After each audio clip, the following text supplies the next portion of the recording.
antes de poder leer Ageo capítulo 2, vaya al 1 versículo 2.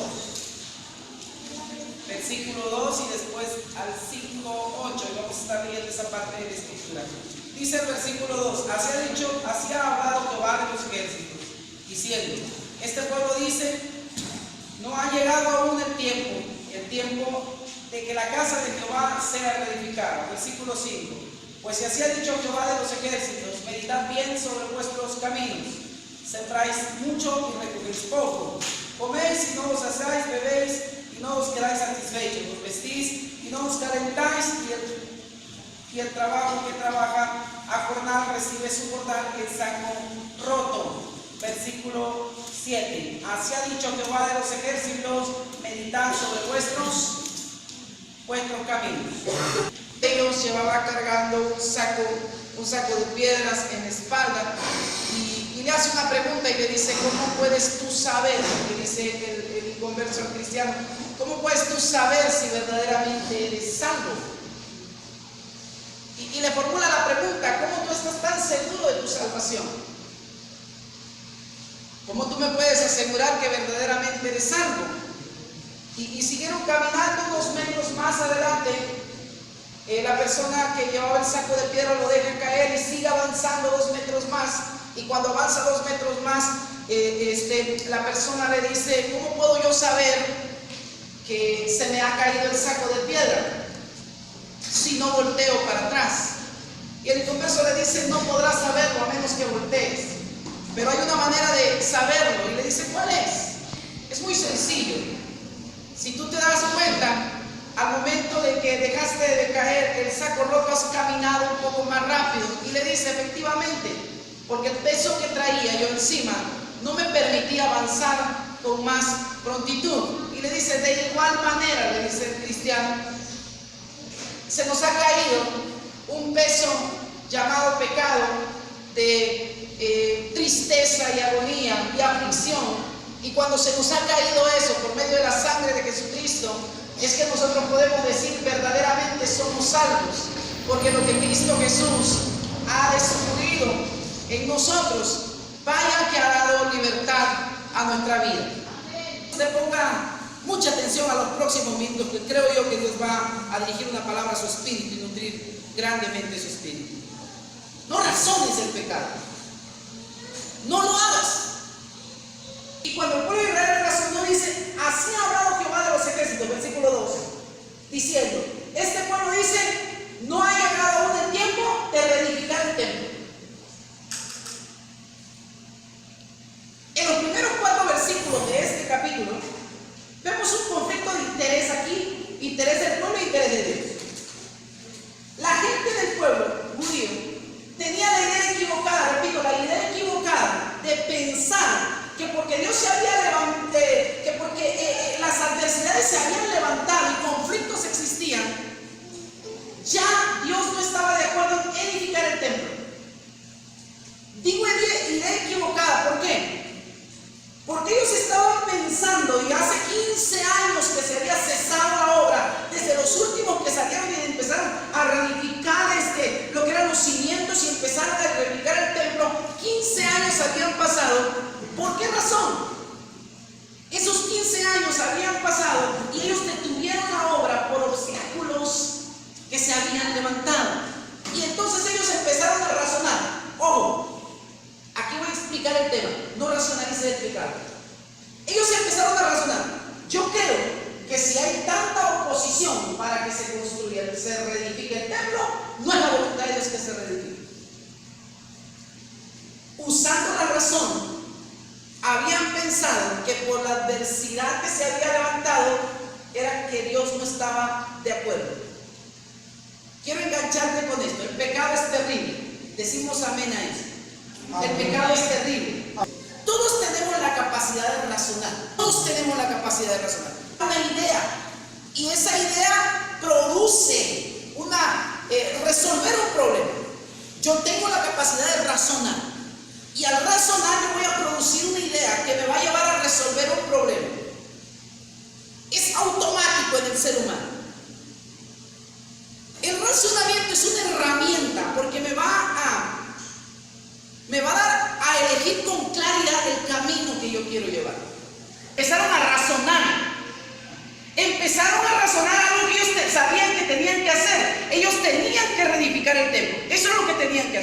Simplemente el pecado es pecado y no por mucho que lo pienses, dejará de ser pecado. Lo que la Biblia dice que es pecado, lo es. No por mucho que yo lo piense, lo va a dejar de ser. Si yo razono esa situación, voy a correr el peligro de aceptar el pecado, diciendo que Dios tiene algún propósito oculto en esa caída. Y que tú te des una explicación de por qué no lo es, no quiere decir que no lo sé. Y empiezas a razonar eso. Y cuando empiezas a razonar eso, terminas en una cantina consumiendo vino. Es la lógica. El razonamiento te va a llevar a producir una idea. Tú produces esa idea y esa idea te va a llevar a pensar con claridad y a resolver un problema. Pero si tú te atreves a razonar el pecado, va a haber un problema, porque vas a terminar cometiéndolo. Terminarás razonándolo y al final terminarás ejecutándolo. ¿Por qué? Porque tú mismo te echarás porras y dirás: no es pecado, poquito veneno. Había una orden de parte de Dios y la orden era: reedifiquen. Esa era la orden. Y no por mucho que lo razonara, la orden iba a cambiar. No, señores, la orden no iba a cambiar. La orden era: por favor, reedifiquen el templo. Y entonces Dios viene con una palabra clave y le dice: sus casas están bien hechas, pero la casa del Señor no. Y podemos encajar muchas cosas ahí, pero quiero regresarme a lo principal que estamos llevando. Ellos empezaron a razonar el por qué no habían cumplido la orden. No busques ningún pretexto para cometer pecado, no lo hagas. No trates de razonar el por qué no debo de hacerlo. Si la Biblia no lo dice con claridad, es que si hubiera un texto que dijera: está prohibido esta situación directamente, pero la Biblia no lo dice con claridad, te deja como que en duda. No trates. Si la Biblia dice que no hagas algo, no trates de comprarlo de otra manera. Hay algo que es importante. Romanos capítulo 1, versículo 21 al 23. ¿Por qué es que cambiaron y adoraron a la creación y dejaron de adorar al Creador? ¿Por qué? ¿Por qué no le dan gracias? ¿Por qué ya no se da gracia? La Biblia dice que dejaron de adorar a Dios, cambiaron la adoración de Dios y no dieron gracias a Dios porque se envanecieron en sus razonamientos. Y como se envanecieron en sus razonamientos, su corazón fue entenebrecido. Usted terminará muy fácil la siguiente frase: porque cuando Dios dice no, es no. Y mío, poquito veneno no mata. Estaba yo confundido, es que Jeremías me malentendió lo que yo dije. No por mucho que yo lo razone va a querer decir que no va. Mamá, ¿estás segura que no quieres que vaya? Sí. ¿Segura? Sí. ¿Y si hago la cama? Te dije que no vas a ir. ¿Y si hago esto? Te dije que no. ¿Y si hago que está bien? Ve. No funciona con Dios así. Lo que Dios dice que no, y no por más que yo lo razone, va a dejar de ser un pecado. La Biblia marca un concepto de lo que es pecado. Y yo no puedo poner lo que se me pegue la gana para tratar de apoyar mi teoría de poquito pecado humano. Y entonces aparecen ciertos teólogos salidos de la razón y empiezan a decir: lo que pasa, hermano Díaz, es que la Biblia no lo dice con claridad. Entonces yo considero que eso no es pecado. ¿Y por qué crees tú? Porque mire, existe esto, el planeta fulano se alineó con el planeta sultano, el sol salió más fuerte hoy, yo creo que Dios me está permitiendo que yo pueda fornicar. Ser indiferente al mandamiento de Dios también es pecado. Si Dios me dijo que yo levante la silla hoy, y si yo le digo que la voy a levantar dentro de 15 días, es pecado.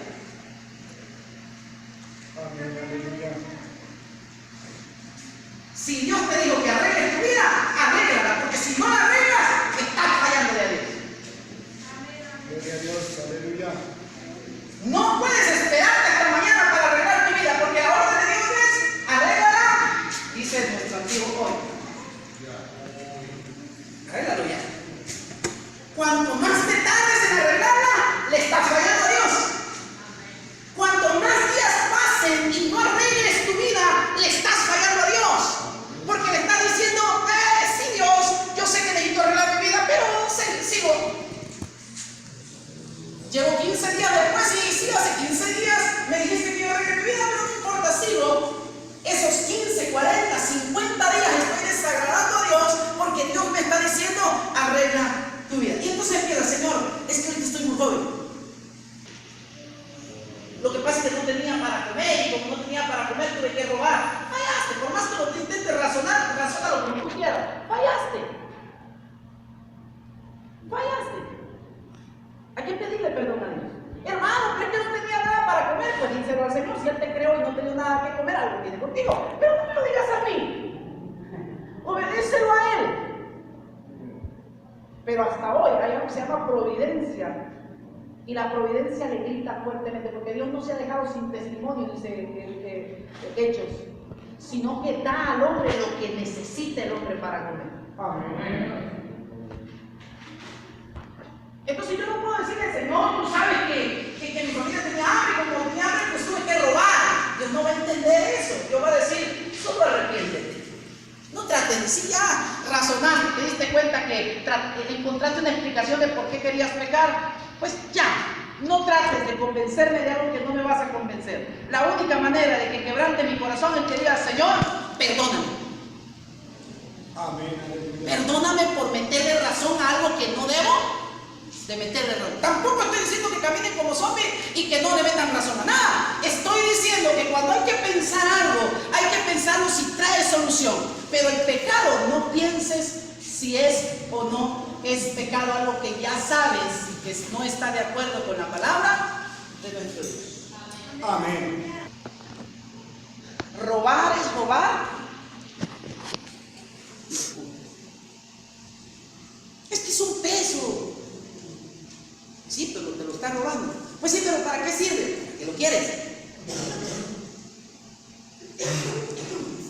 Producir una impresión desagradable. Jesús produjo una impresión desagradable y Él dice, Señor, ¿por qué me has desamparado? La respuesta es, por el pecado. Y si tú no crees que Jesús produjo una impresión desagradable, dice la Escritura, ¿quién ha creído nuestro anuncio? Versículos arriba. ¿Sobre quién se ha manifestado el brazo de Jehová? Subirá por el renuevo delante de nosotros como raíz en tierra seca. Escucha, no hay hermosura en él, ni atractivo para que le deseemos. Nadie quería acercarse a algo que era horripilante y era ver el cuerpo enllagado de Jesús. Porque no dice la Escritura que tenía muchas llagas. La Escritura dice que nosotros fuimos sanados por su llaga. Él todo era una llaga. ¿Tú crees que por venir 4 o 5 días de ayuno delante de Dios te va a decir que siempre se equivocó y que forniques? ¿Tú crees que, Señor, fíjate que pues es que yo soy chavo y ya que los chavos? No, por más que le digas, eso funciona con tus papás, pero no con Dios. Lo que Dios